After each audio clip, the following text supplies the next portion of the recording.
It's honestly insane that we have anamorphic lenses like this at our fingertips. This lens is so easily accessible for any filmmakers who are just getting started and want a different look. This lens takes my BTS footage to a whole nother level. And I'm really excited to show you guys some of that test footage and show you what I've been creating with the Sirui 35mm t 2.9 anamorphic lens. Let's get right into it.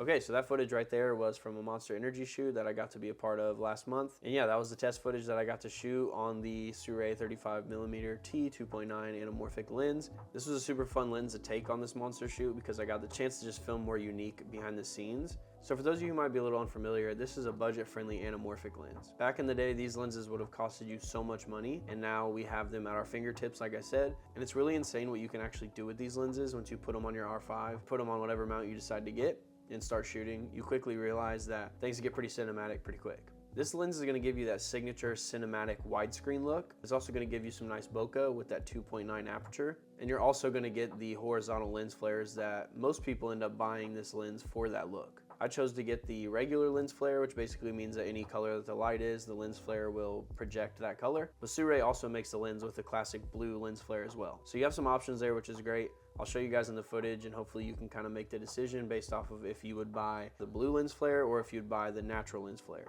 I chose to go with the natural. I think it complements this footage really well. You guys let me know down in the comments, would you get the natural or would you get the blue lens flare? Because they have both options and it was definitely a hard pick for me. So like I mentioned, this lens does have a low aperture of 2.9, which is pretty solid for low light. And also the lens is built really well. It's surprisingly compact. It's actually smaller than my 24-70 lens. And because it's smaller than my 24-70, it actually makes it a little bit easier for me to pick up and mess around with. One, because I know the footage is gonna be cinematic right off rip. And I also know that it is a lighter setup, which makes filming videos a little bit more fun and a little bit easier. So here are some pros to the Sirui 35mm t 2.9 anamorphic lens. The first thing is that it's compact and convenient. A lot of anamorphic lenses are bulky, but Sirui kept this one compact, which makes it so easy to run and gun with these lenses. And if you're like me and you shoot a little bit of fashion photography, but you also do some lifestyle photography, the convenience of the size of this lens is a huge plus. Like you could easily put this in your kit, go travel anywhere, and now you have an anamorphic cinematic looking lens right in your kit. Like I said, it's smaller than my 24-70, which is pretty insane for what this lens can do. The second thing is that I would say it looks super cinematic for the budget that it is. The reason why I love this lens so much is because it's such a simple way to elevate your behind the scenes videos or even your main footage if you're shooting more cinematic stuff with this. I just think overall, whether you do YouTube or you do video as a profession, you should have some sort of anamorphic lens in your kit, and I don't see why it wouldn't be this one because of the size and what it does, how much of a punch it actually packs. The image quality punches way above its price point. Those flares, that compression, it just makes everything cinematic. The second one is that it's cinematic and it's on a budget. Who doesn't want that? So here are some of the cons about this anamorphic lens. Number one, I would say, is that there is a minimum focus of 3 feet. So what I do personally is I just set it at 3 feet and then I run around and find my focus based off of that because that is the closest that you can get.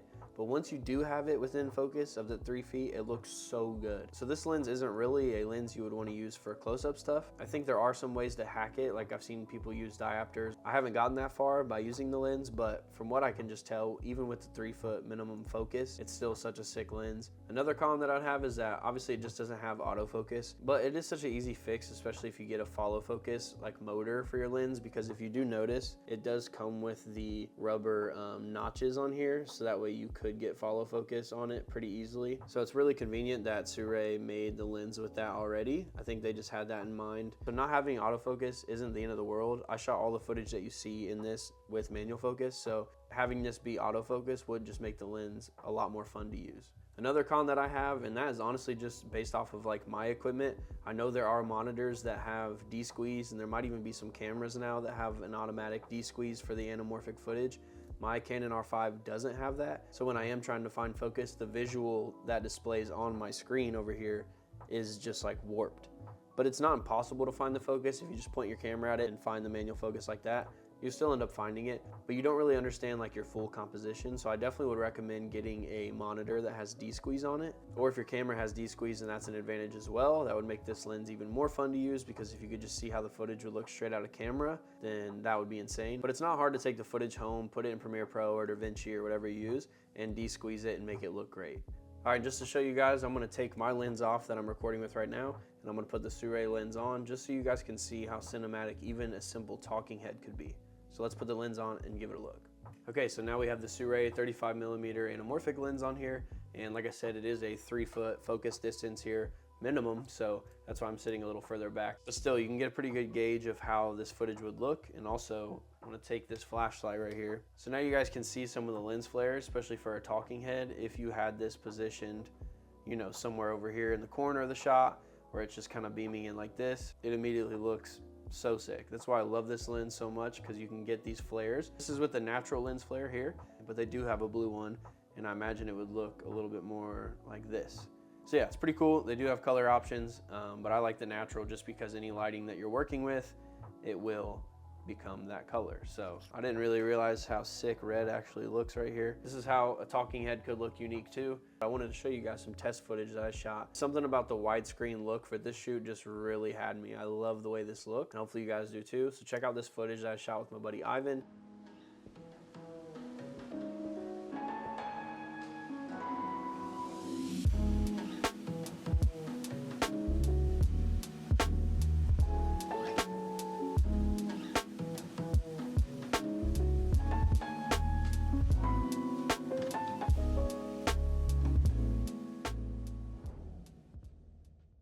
So my final thoughts about the Sirui 35mm T 2.9 anamorphic lens, my final thoughts are, it's an incredible lens. For the price point that it's at, if you don't want to break the bank, but you want your footage to just have an extra little bit of uniqueness to it, or if you're just craving that cinematic look on a budget, then this lens is absolutely the way to go. Sure, it definitely does have some limitations, but all gear and everything about a camera has limitations. It's really about your vision and what you do with it. So I would say if you're a filmmaker, content creator, or even a photographer that does YouTube or is shooting videos, this lens is definitely worth checking out. So let me know down in the comments, have you ever shot with an anamorphic lens before? If not, would you try this one?